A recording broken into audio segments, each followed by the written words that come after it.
یہ جو غیر آئینی ترامیم کا مسودہ تھا یہ آیا کہاں سے تھا۔ اب سب کے سب تسلیم کر رہے ہیں کہ یہ جناب ہم نے تخلیق نہیں کیا تھا، بلکہ یہ تو ہمیں راولپنڈی سے ملا تھا اور ہم مجبور تھے اور ہماری مجبوریاں تھیں اور اس کے علاوہ ہم کچھ کر نہیں سکتے تھے، اس لیے یہ ایک دوسرے کی منت سماجت کرتے رہے۔ بہت ساری گواہیاں آ رہی ہیں، ان کے بارے میں آپ کو آگاہ کرتا ہوں، اور خاص طور پہ میں زور دوں گا آرٹیکل 8۔ کامران مرتضیٰ صاحب نے کل بتا دیا کہ جناب رات کی تاریکی میں ہمیں ایک کالا لفافہ ملا اور کالے لفافے میں چند پوائنٹس لکھے ہوئے تھے، اور ہمیں کہا گیا کہ جناب یہ دیکھ لیں اور اس کو پڑھ لیں۔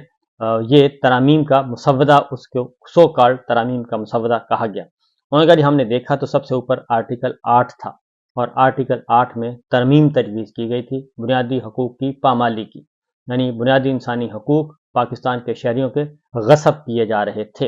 اور ابھی ہم دیکھ ہی رہے تھے کہ جناب بلاول بھٹو آ گئے، اور بلاول بھٹو نے آ کے کہا کہ جناب آپ نے دیکھ لیا اور اس کو ہم نے کل منظور کروانا ہے اور آپ کی مدد درکار ہے۔ تو کامران مرتضیٰ صاحب نے کہا کہ ہم نے کہا بھائی ابھی تو ہمیں پہنچا ہے، اور اس کی پہلی شک اتنی خطرناک ہے کہ اس کے بعد پھر پاکستان میں ماشاء اللہ ہی ماشاء اللہ ہوگا، اور اس کے بعد بنیادی انسانی حقوق تو نہیں ہوں گے، یہاں پہ ہم سب کا ہمارا حال بھیڑ بکریوں والا ہوگا، اور یہ آپ کیسے منظور کروا سکتے ہیں اور اس کی ہم کیسے سپورٹ کر سکتے ہیں، ابھی تو ہم نے باقی دیکھنا ہے۔ اور انہوں نے کہا کہ ابھی آرٹیکل 8 پہ ہی تھا کہ ہمارا پھڈا ہو گیا،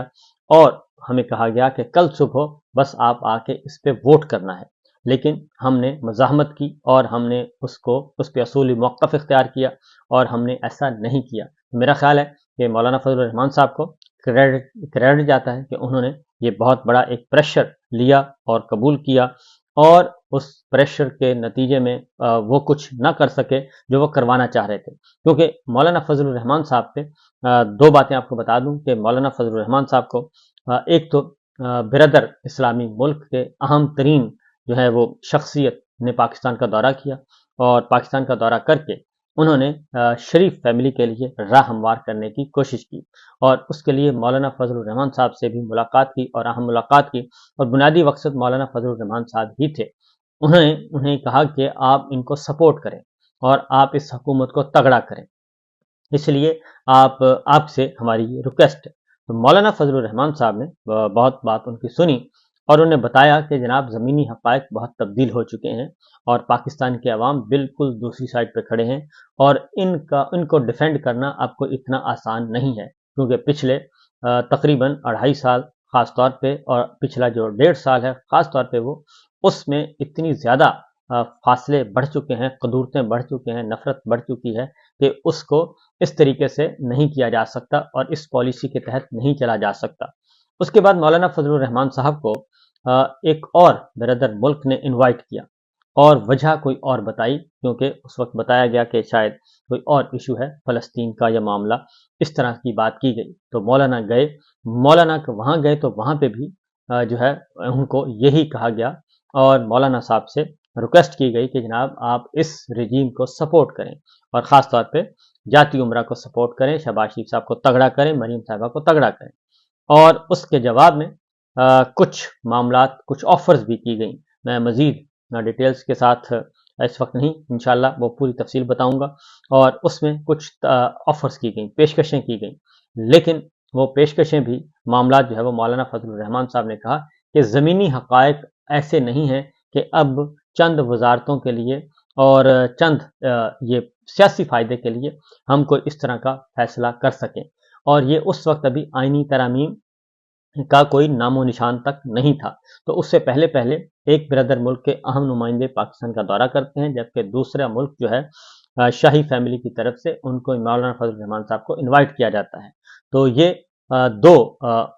کی گئی تھیں، اور اس وقت آئینی ترامیم کا معاملہ نہیں تھا، اور غالباً اشارہ یہی تھا کہ آنے والے دنوں میں آپ نے سپورٹ کرنا ہے۔ تو بہرحال مولانا کو کریڈٹ جاتا ہے کہ انہوں نے یہ کام نہیں کیا۔ اب آگے بڑھتے ہیں کہ یہ تجاویز، یہ آئین کا آرٹیکل 8 جو ہے، آخر اس کا مسئلہ کیا ہے؟ ابھی کیونکہ لاپتہ افراد کا بڑا معاملہ ہے، کل لاء منسٹر اعظم نذیر تارڑ صاحب نے بہت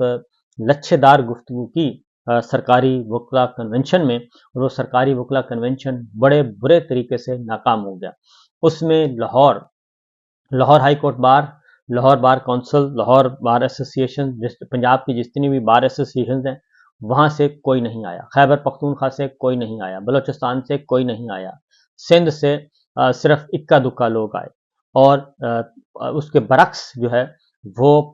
بیانات جاری ہو گئے، بلوچستان سے، خیبر پختونخوا سے، لاہور سے، ہر جگہ سے بیانات جاری ہو گئے وکلا تنظیموں کے، وکلا ایسوسیشنز کے، اور انہوں نے کل والے سرکاری وکلا کنونشن کا بائیکاٹ کیا۔ وہ سرکاری وکلا کنونشن کو نام دینے کی کوشش کی گئی کہ وکلا تنظیموں کے نمائندگان کا اجلاس ہے،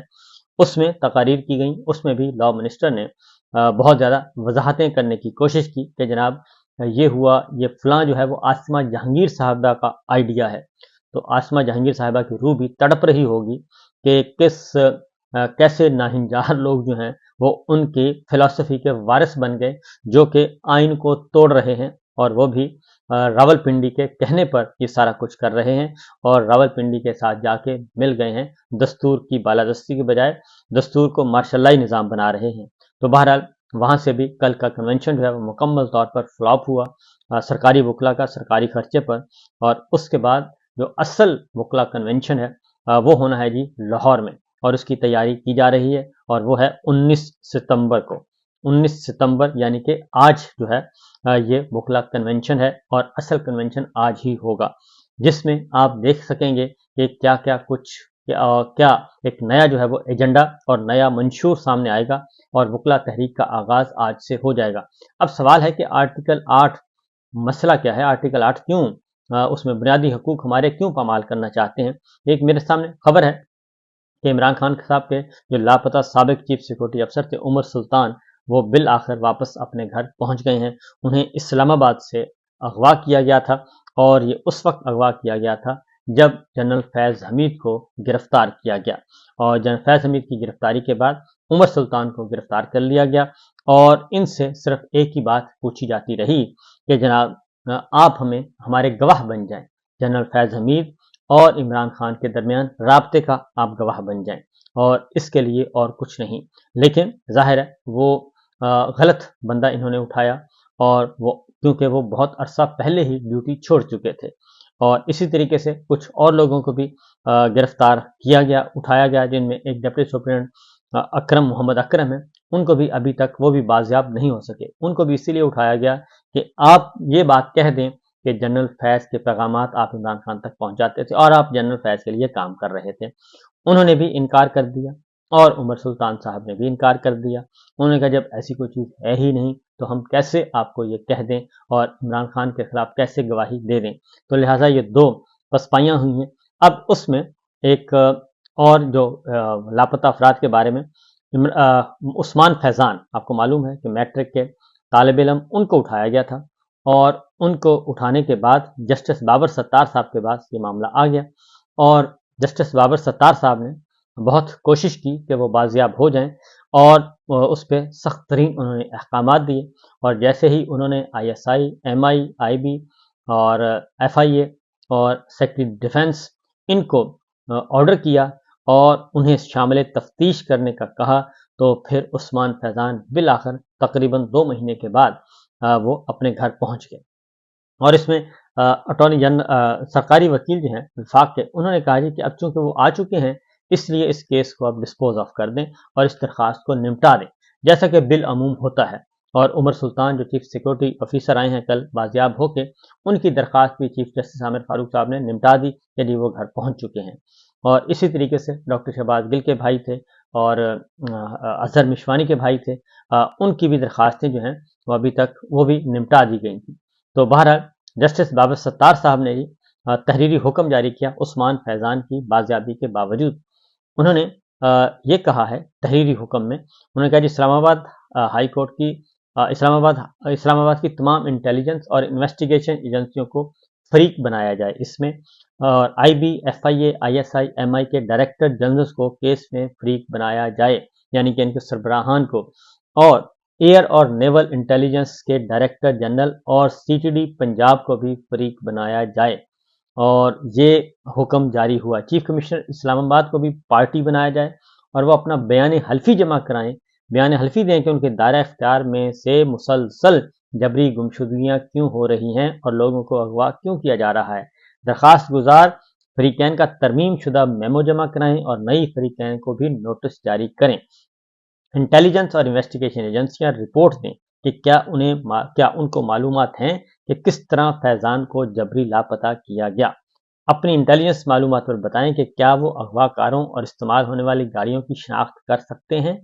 اور انٹیلیجنس معلومات کی بنیاد پر بتائیں کہ فیضان کو اغوا کے دوران رکھے گئے ٹھکانوں کی شناخت کیسے کر سکتے ہیں۔ اور انٹیلیجنس اور انویسٹیگیشن ایجنسیاں خود یا متعلقہ وزارتوں کے ذریعے رپورٹس جمع کروائیں، اور آئی جی اسلام آباد بھی P T A, I be اور سی ٹی ڈی سے معلومات لے کر مجرموں کی شناخت کر کے رپورٹس جمع کروائیں۔ ریاست کی انٹیلیجنس ایجنسیاں قومی سلامتی کی ناگزیر ذمہ داریاں ادا کر رہی ہیں، اور انٹیلیجنس ایجنسیاں اپنی ڈیوٹی کی نوعیت کے مطابق خفیہ اور رازداری سے کام کرتی ہیں، اور ایجنسیوں کے کھلے عام شہریوں کے گھروں پر چھاپوں کا تاثر قومی سلامتی اور رول آف لاء کے لیے خطرہ ہے۔ یہ اسلام آباد ہائی کورٹ کا آرڈر ہے۔ ایجنسیوں کے کھلے عام شہریوں کے گھروں پر چھاپے تاثر قومی سلامتی اور قانون کی حکمرانی کے لیے خطرہ ہے۔ انٹیلیجنس ایجنسیوں کے اہلکاروں کا شہریوں کو اغوا کرنے کا تاثر بھی قومی سلامتی اور قانون کی حکمرانی کے لیے خطرہ ہے۔ ان الزامات کو ایڈریس کرنے کا واحد رستہ شفاف تفتیش کر کے مجرموں کو سزا دینا ہے۔ اور ایڈیشنل اٹارنی جنرل نے کہا ہے کہ مغوی واپس آ گیا تو درخواست غیر مؤثر ہو گئی۔ یہ درخواست صرف بازیابی کی نہیں تھی بلکہ آئین کے آرٹیکل 199 کے تحت بھی دائر کی گئی ہے۔ اب یہاں پہ رک جائیے کہ یہی آرٹیکل 199 جو ہے اسی کو ختم کرنا مقصود ہے۔ آرٹیکل 8 کو بھی اس لیے ختم کیا جا رہا ہے، آرٹیکل 199 کو بھی اس لیے ختم کیا جا رہا ہے کہ جناب یہ ان سے اختیارات ہی واپس لے لیں۔ تو وہی جسٹس بابر ستار صاحب کہہ رہے ہیں کہ یہ درخواست صرف بازیابی کے لیے نہیں تھی بلکہ آئین کے آرٹیکل 199 کے تحت تھی، جو بنیادی انسانی حقوق کے تحفظ کے لیے ہائی کورٹ کو خصوصی اختیارات دیتا ہے۔ عدالت کے پاس حکومت سمیت کسی اتھارٹی یا شخص کو آئینی حقوق کے تحفظ کے لیے ڈائریکشن دینے کا اختیار ہے۔ یہ اختیار جو ہے وہ چھینا جا رہا تھا اس ترمیم کے نتیجے میں، جو کہ کامران مرتضیٰ صاحب بھی کہہ رہے ہیں، پاکستان تحریک انصاف بھی کہہ رہی ہے کہ پیپلز پارٹی بھی اتاولی ہو رہی تھی، اور نون لیگ تو تیار تھی کہ جناب جلدی یہ کروا دیں۔